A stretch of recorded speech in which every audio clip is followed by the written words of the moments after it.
Good morning. Sound is good? Zoom, yes. Hi there, everybody on Zoom. Well, day 2, Sesshin. Here we are.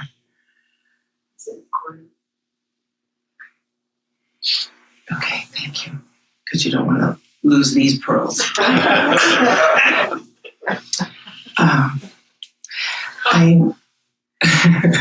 I'm very honored and happy to be here. I want to first remember Hozan and Ron, keeping them in our hearts, and Brian Blix, who I grew up with at Green Gulch. Old age, sickness, and death. So they're here, and all of you may have someone that you're remembering today, so they're here too. I'm very honored to be here, and thank you very much for welcoming Michelle and me. It may be that a couple people from practice period got bumped because we are here, so we will practice very hard and we'll clean lots of toilets in payment. But we really are happy to be here. Sesshin is a very good opportunity, as you know, to express many aspects of this Zen way. We have our sitting, we have cooking and serving, and bowing and chanting, eating, going to the bathroom, working, making mistakes, more sitting. So these forms are just a wonderful vehicle to organize our bodies and minds, just to sort of locate us. And they express our realization that form is no other than emptiness. And they're also kind of a setup, the forms. They're just kind of helping us. They're a warm-up for just being. They're just a way to get back to ourselves. But it's a lovely dance, and so it's very nice to do it well. And when we stumble, we stumble. And as I think Ross said yesterday, it's not so much, or maybe, I don't know, it's not so much what the situation is when we fall down. It's how do we get up with some joy. So you'll hear Sojin's name again in this talk, like you are in every talk, which makes me feel warm. He often said, or at least I remember him saying, to let a Dharma talk, especially in Sesshin, let a Dharma talk just wash over you. Don't worry if you remember anything I say or even understood anything I say. We're just being present, and together we're unfolding our best effort to see clearly. See clearly. What's going on here? What is this life, right? And what can I do? How can I be to realize this? And why do I need to do that? Just to suffer less and to help each other suffer less. So all these talks, I went to a few of the classes online and heard Susan's talk the other night, morning. Bringing forth Sojin is just so wonderful. And, you know, I miss him a little less when we sort of gather in his name, as it were. And I want us to remember, or at least it's helping me to remember, that Sojin is not just Sojin, right? Sojin is everybody that made Sojin, right?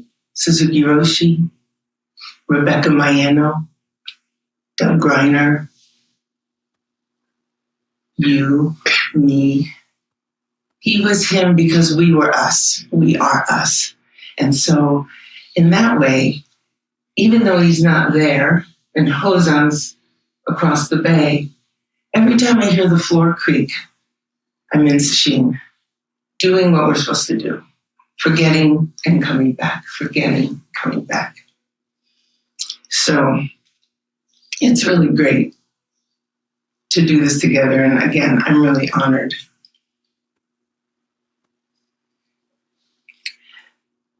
I was very grateful to have been given an assignment for this talk. I got a section of the book called The Fundamental. But in that section, there's quite a few themes. And I didn't want to present a class or, diagrams, although I do have one diagram, but it's not from the book. It's from a meme, one of those late nights when you're scrolling and you're not supposed to be scrolling. It's just this meme, and it starts out, do you have a problem in life? Yes? No? No? Then why worry? Yes? Can you do something about it?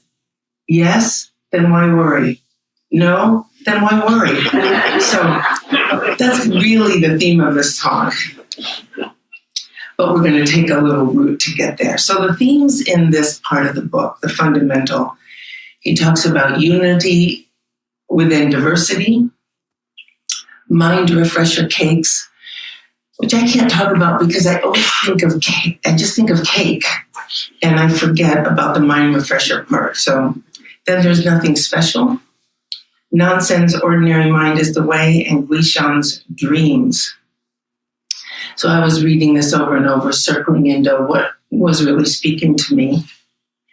And of course, case 19 of the Muban Khan, ordinary mind is the way.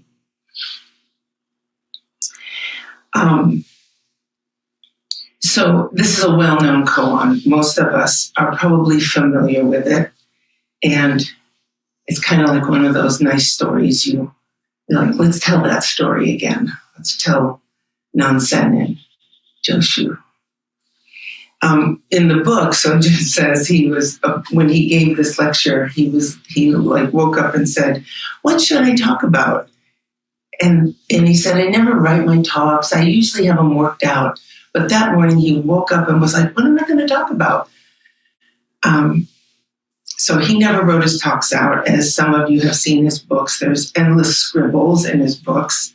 And one of my favorite things recently was when Hozan gave a talk, it was his talk based on Sojun's notes in a Suzuki Roshi book. It was like the lineage right there. So I'd like to comment on that talk. No, just kidding.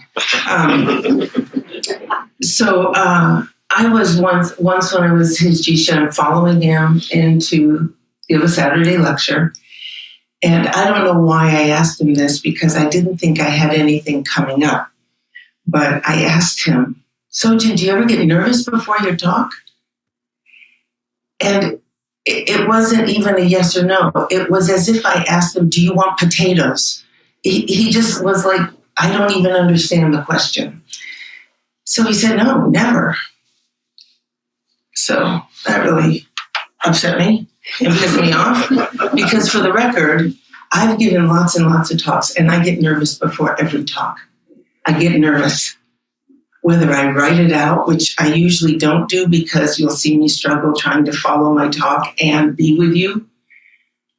Sometimes I'm excited about my talk. Half the time, I barely have an outline. I'm always nervous. I don't know the right way to do this. And I'm sure there's a lot of ego bound up in this, right?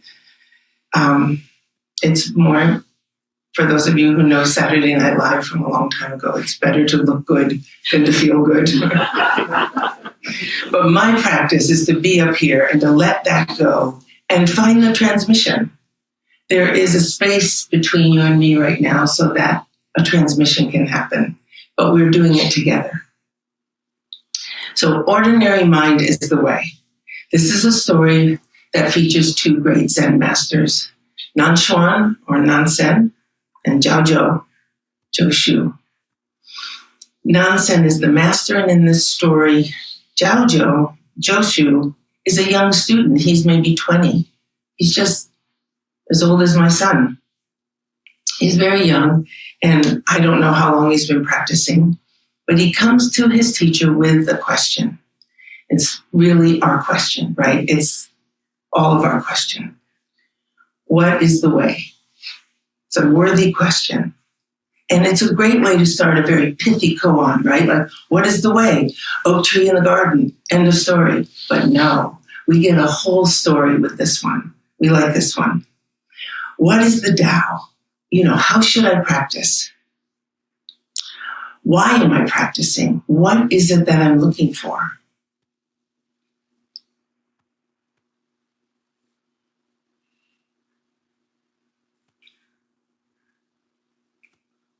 I think this is a really good question for Sesshin, because, it's about now, or maybe after lunch that you'll be like, why am I doing this?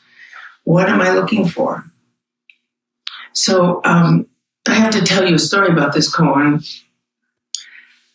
This koan, there's a reason why I chose it, but I don't know why it chose me. Susan, did you assign these sections? Okay, maybe you know something about my history that I didn't know you know, but the first time I was assigned this koan, I had moved away. So some of you don't even know me, and so thank you for your kind attention. And others of you know me all too well. I've been gone for 25 years. Some of you have been practicing here for that long. It was 1999 or 2000. I was living in LA and I had started a job and I did not feel equal to that job. It was in a fancy university elementary school. And I was with all these great teachers who were doing all kinds of things, like teaching kids to count in base 5. And I was lonely. I was married, but I was lonely. And I was missing here, and I was hurting, and I was talking to him. I was reaching for a way to feel better. What we often call, how do I practice?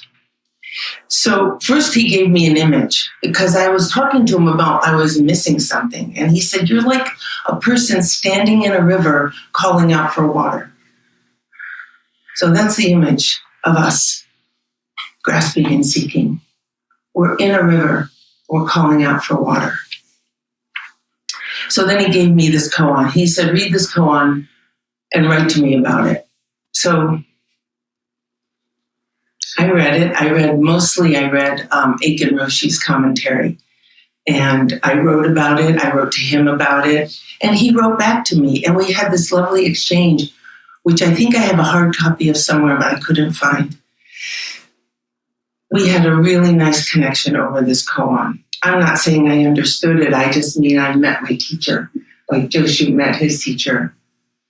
And Sojun was very good to me in keeping me close long distance.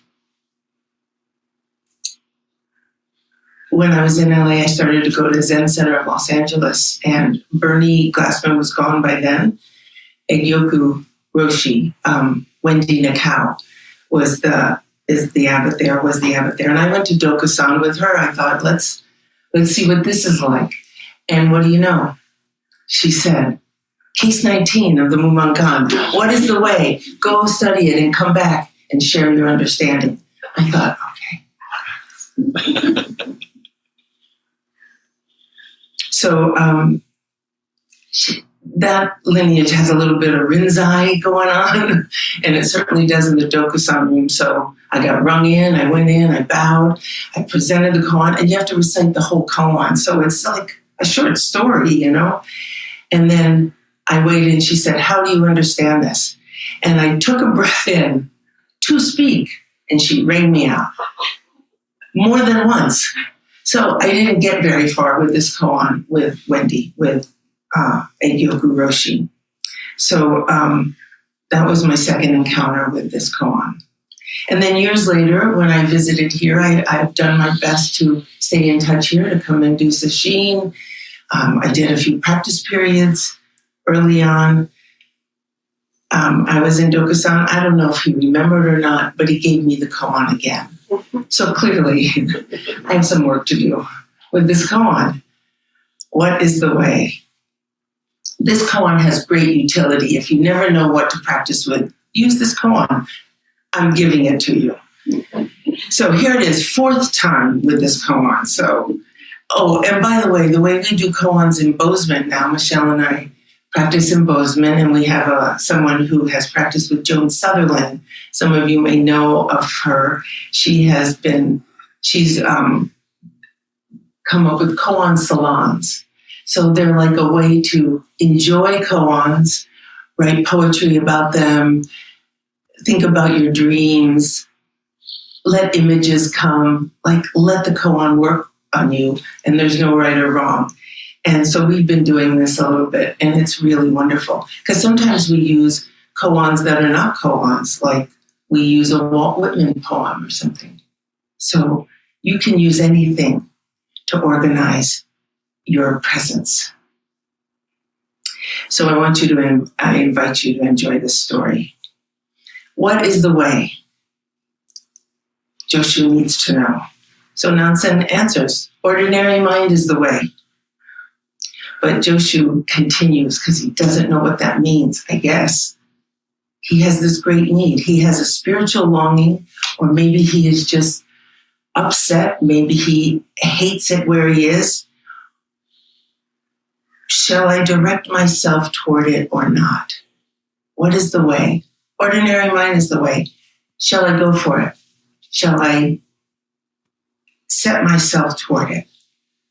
So Sojin has a great thing leading up to this in the book. What did I say? 192. He says, he's talking about how much Suzuki Roshi wasn't interested in so much in enlightenment, but more about practice. And emphasizing enlightenment can sometimes lead us off the path, and that emphasizing practice is the most useful thing. If you practice, enlightenment is there. But if you start worrying about enlightenment, you tend to neglect what's in front of you.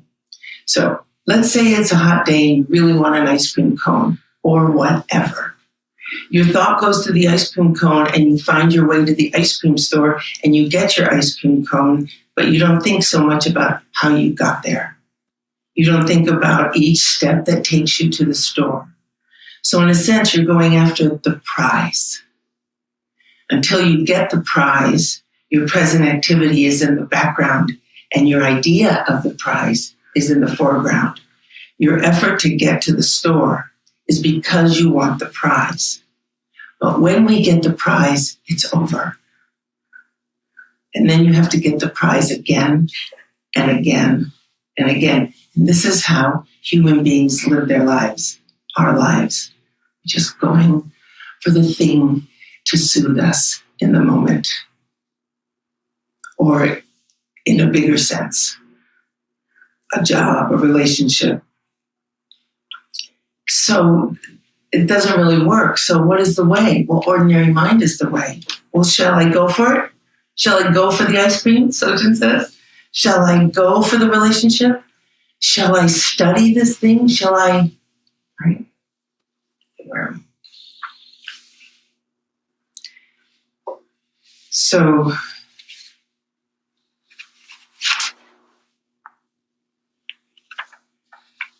Dogen has transmitted to us practice enlightenment. We're so lucky. We're so lucky that we're not hung up on enlightenment. And if you are, we can disabuse you of that notion here and now. Right? It's about practice because, I'll tell you why later. Trying to stay focused. A little ADD going on here. The journey to the ice cream cone is equal to the ice cream cone. In fact, it's better. It's more worthy. It's where we should be living our journey to the ice cream cone. Because the journey continues. The ice cream cone, as we know, does not. The craving will always return. I want something else. I want something else. Shall I direct myself toward it? Then Nansen says, if you go for it, you go away from it. If you go for it, you become separated from it. If you go for it, you become separated from it. Sojin likes the translation, if you go for it, you stumble past it. I like that too, because we always end up in a bit of a tizzy, falling down, Why didn't this work out? I reach, but I miss because I'm reaching, because it's not over here, right? It's not there. It's here, but it's also here. It's here. When you direct yourself, you set up a division, right? We know this, yet we can sit with that very tendency, with that craving, as it arises, and see it for what it is and not fall for it. Can we do this? Can we not fall for it? Because we keep thinking that we're supposed to not have the craving arise. We keep making this mistake that purify means nothing's there. Purify, I believe, means being in right relationship with it. Craving keeps happening. I keep getting nervous before talks. I still want to do a good job. I also want to be of use. I want to add value. There's some sincerity there, as well as grasping.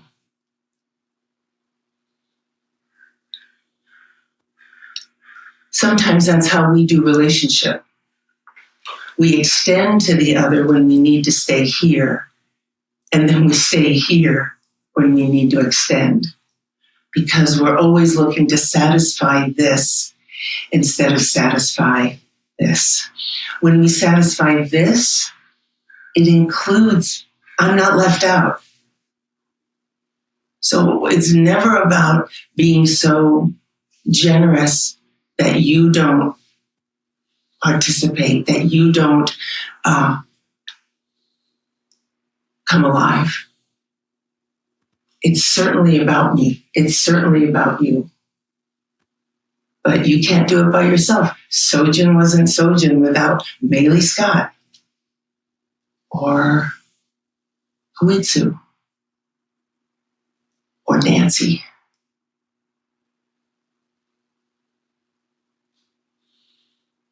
So Joshu asked the exact right next question. How can I know the way if I don't go for it?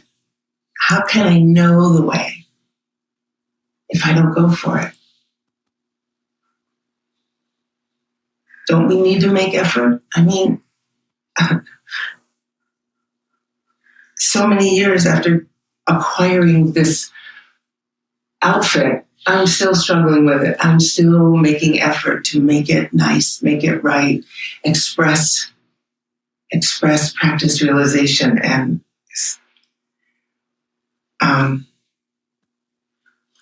my goal is to have the robes hang right so that I embody something. Don't I do that? Don't I nurture my intention to express what Sojin transmitted to me?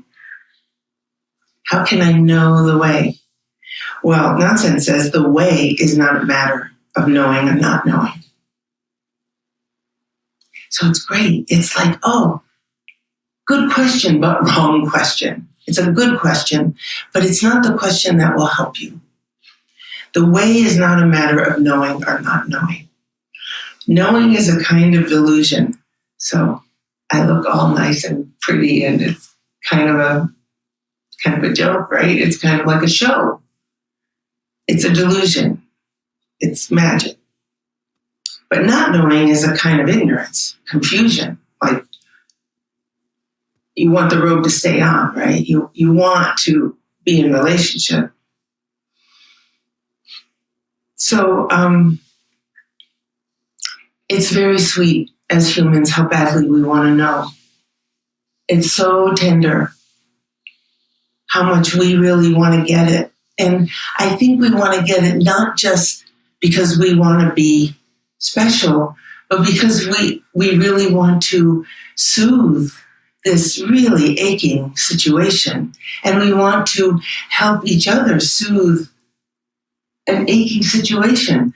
Life is really, really hard most of the time, right? Most things don't work out. Think of the things that are aching in you right now. Consider them. Consider what is sort of the thorn right now for you.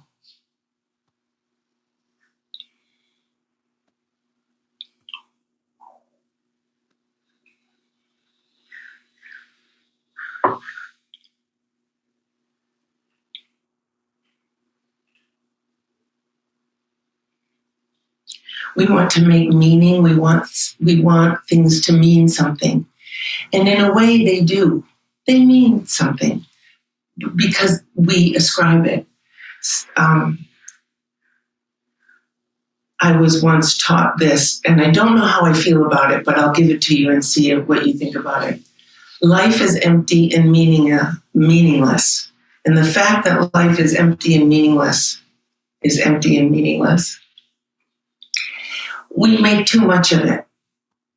But that's what we do, and it's very, very wonderful that we do it because we're trying to help each other. Anyone who's raised a kid knows that it's important to transmit something and help them make some meaning out of what's going on.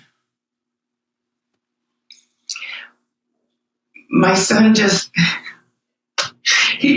I think he quit this job. No, I think he got fired. I'm not sure what happened. He didn't work for a year because he had a hurt shoulder. And then during that year, while we were trying to figure out why he couldn't get his GED because he dropped out of high school during COVID. And so he worked for a while as a sushi chef, and then he hurt himself, and then he didn't work for a while. And I kept doing this, and I was like, why? This kid is so bright. Why can he not do these two things? No. So then we found out about some neuro issues. And any of you who have been studying any of this, maybe we're all learning there's no such thing as neurotypical anymore. And I want to really give a shout out to ADD, to autism, to borderline, to all these things that are in our brain that are the way we are. And the culture is not helping right now. So anyway, he finally got a job helping this guy doing HVAC work, which I thought would be perfect for him because it's hands-on and he has to learn things like you have to program electrical things so that the thermostat works, and you have to drill things so that the duct stays in place. Duct is a terrible word. Duct. It's just one I reject. Duct. It's like clothes. You can see how I've been spending my zazen. Sojin once said, and this really, really helped me. He said, I'm just sitting enjoying my thoughts. Is that great? Just enjoy duct. Okay. So this guy did not know how to run a business. And so Eugen, he knew a lot about HVAC, but he did not know how to run a business. Day by day, we didn't know when he was going to work. He didn't know what was going on. And Eugen at this great age is so black and white moralistic. It's like this guy, and this is what's wrong with him, and this is like that. And it was great. He wasn't wrong.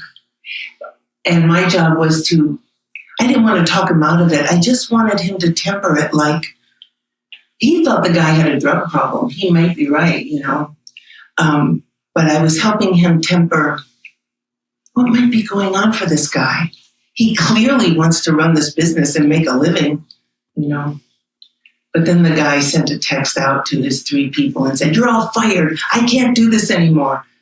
So this guy was clearly not in his adult mode. And Eugen decided not to go back. I give him a lot of credit for that. He knew his way. He knew his way. So if you go for it, you go away from it. If you go for it, you become separated from it. You have to find something very, very intimate. We have to watch when we set up a division and when we think there's a state of mind better than the one we're in. So the way is not a matter of knowing or not knowing. Knowing is a kind of delusion, and not knowing is a kind of ignorance. So having some tenderness and compassion for our yearning, for our wanting to understand, to be at peace, and to have some compassion for the fact that we might be hurting and struggling, and that doesn't mean anything about us.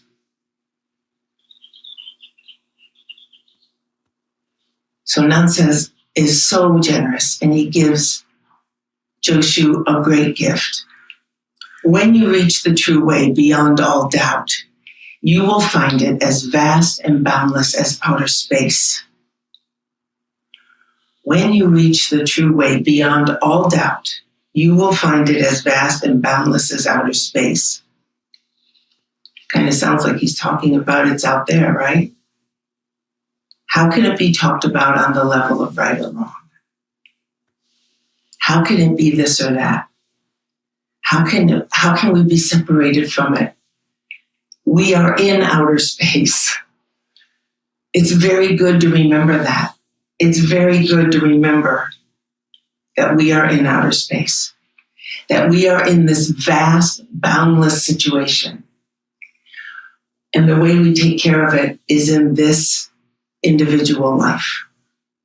Taking care of my son, learning about HVAC, remembering Sojin, showing up to give a talk when I'm nervous.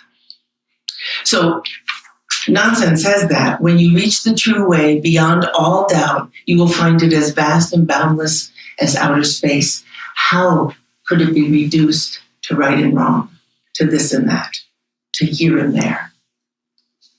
So, of course, Joshu wakes up just like all of you are right now. We're all awake right now. But it will take Joshu, right, another 30 years to confirm it. That's really great. I think that's probably where Dogen learned to practice realization. That's why we're here, because you're already enlightened. Suzuki Roshi emphasized practice. Sojin Roshi emphasized practice. How we show up, how we relate, how we over and over express this.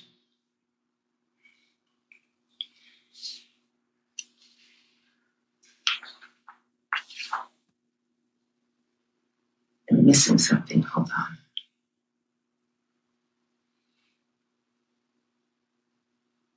Okay.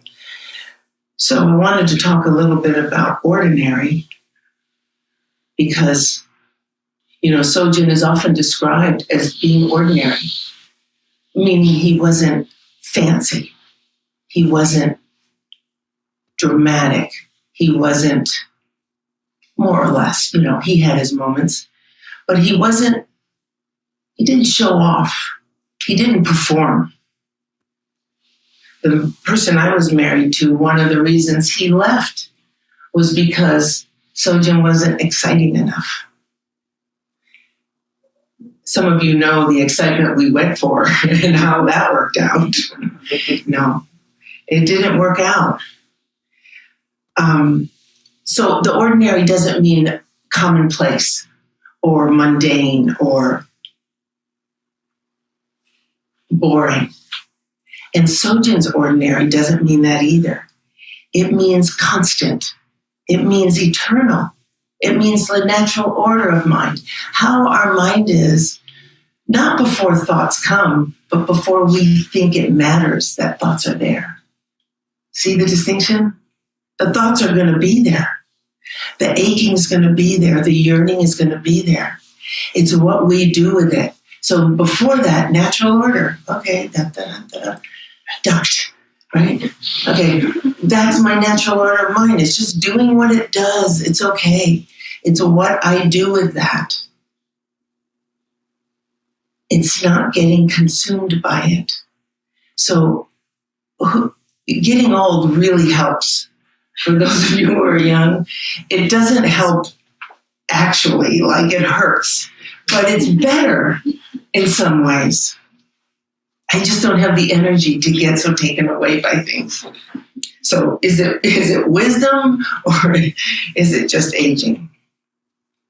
But it's kind of like physics. Ross mentioned chemistry yesterday. I was thinking more like physics. You can't argue with physics, right? I love that bumper sticker. Gravity, it's not just a good idea. It's the law, It's the law. Things are the way they are. It's very good to bow down to them, to pay attention to how things are. If you're mean to someone, they're going to get hurt. They may retaliate. It's physics. It's the way it is. So be careful. You have all had some realization. That's why you're here. Consider the enlightenment you already possess. First, I asked you to consider your aching heart. Now consider your enlightenment. They're together. Your being in relationship with that aching heart is your enlightenment. Me here with my leg that went to sleep and my missing my dog, and I miss my son too. It's okay. Aiken Roshi says this wonderful thing in his commentary. We have this realization, and now we're going to practice for 30 or 50 or 100 years to stabilize it, to refresh it, to continue it, to support it. He said, Aiken Roshi said, depending on enlightenment experiences to make your life good is like relying on the honeymoon to sustain the marriage.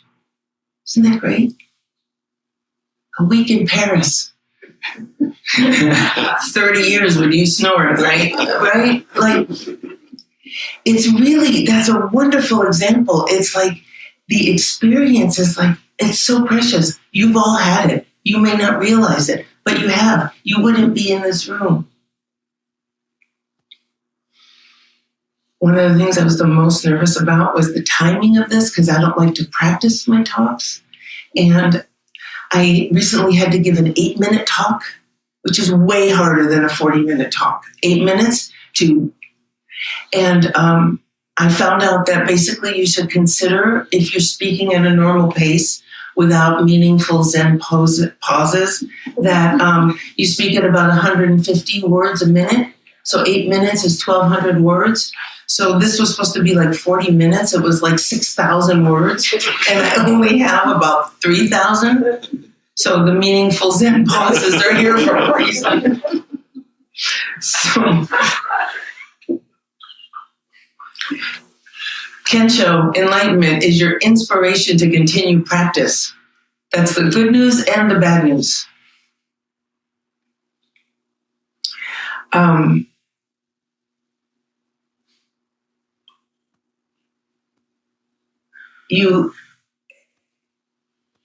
We should all remember that our suffering doesn't mean something's wrong.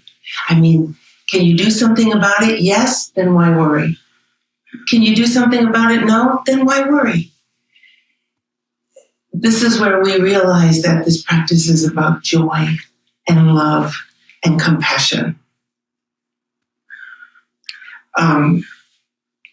But the forms are here to sort of keep us from just going off, right? I'm moving, some of you know, I'm moving to San Antonio, and I'm going to be the teacher at the San Antonio Zen Center. So I've been visiting there, and Colin Gibson was the teacher there for 10 years, and he does what he calls a no-floor show sesshin. No floor show, no service, no lecture, no oryoki, just sit. We get a little bit of bowing. No floor show. It's really hard. We don't get any chance to look around and go, oh, the way that person serves, or oh, this food, or oh, the way that person was. No. That's our entertainment, right? No entertainment, sesshin. But that's all of those things in the form give us this opportunity, one, to see what's going on, and then see how we really believe it and think, well, no, they really should be serving this way. I know how it goes. Believe me, I was the queen of forms. And now I care. I want it to be beautiful. I want it to hold us.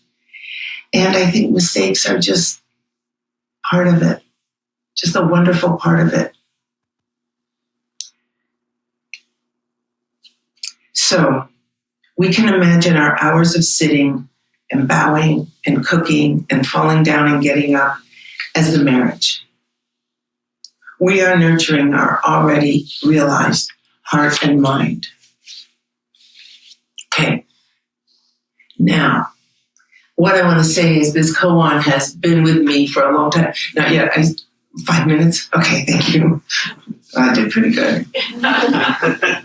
When you reach the true way beyond all doubt, you will find it as vast and boundless as outer space.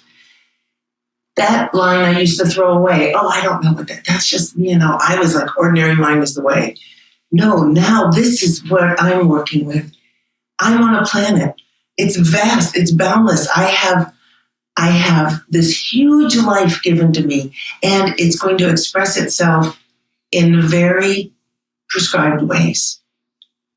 That's really encouraging.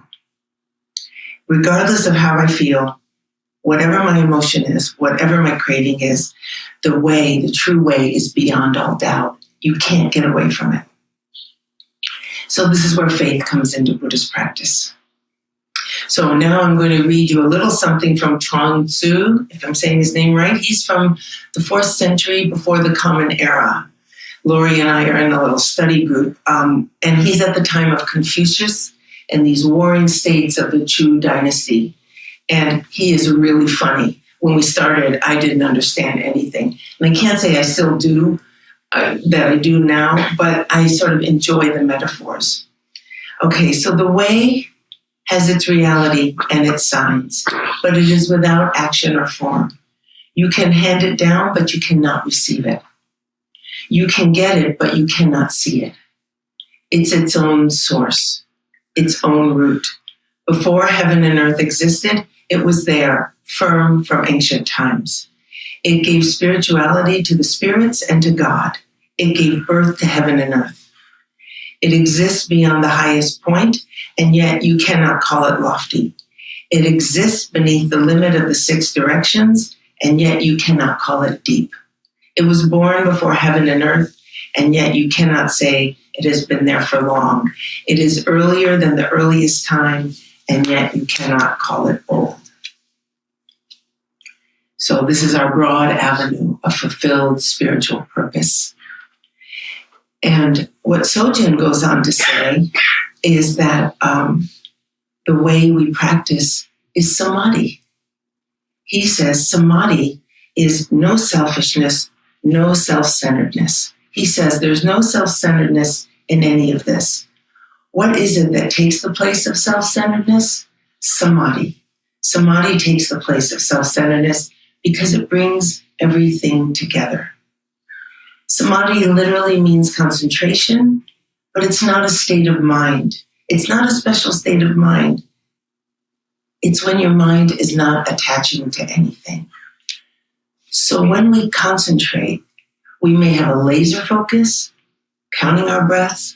We may have a wider focus, body scan. We may just be enjoying our thoughts, like Sojin says. But we may have a samadhi of activity, washing the dishes, serving.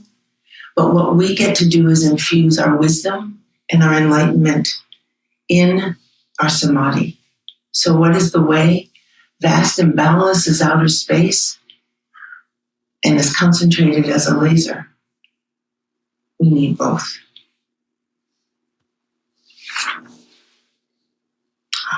Okay. So I'll end. I'm ending. Okay. I'm ending with the verse that woman gave us. Woman. How to enjoy your ordinary mind is the verse. Spring comes with flowers, autumn with the moon, summer with a breeze, winter with snow. When idle concerns don't hang in your mind, that is your best season. Spring comes with flowers, autumn with the moon, summer with breeze, winter with snow. When idle concerns don't hang in your mind, that is your best season. So today we'll let our idle concerns come and go. Don't worry that they're there. Just don't let them hang. That is samadhi. In this book, Sojin is extremely generous in what he offers us and how to practice, just like Nansen was with Joshu. He just gave him his heart. And then Joshu went on for another 30 years. He actually went on for another 100 years. He apparently lived to like 120 or something. So any part of that koan you want to sit with today, what is the way? Vast, boundless, not knowing. You can sit with any part of it. And I'll end with this. Chuang Tzu says, a fish trap is for catching fish. Once you've caught the fish, you can forget about the trap. A rabbit snare is for catching rabbits. Once you've caught the rabbit, you can forget about the snare. Words are for catching ideas. Once you've caught the idea, you can forget about the words. Where can I find a person who knows how to forget about words so that I can have a few words with her?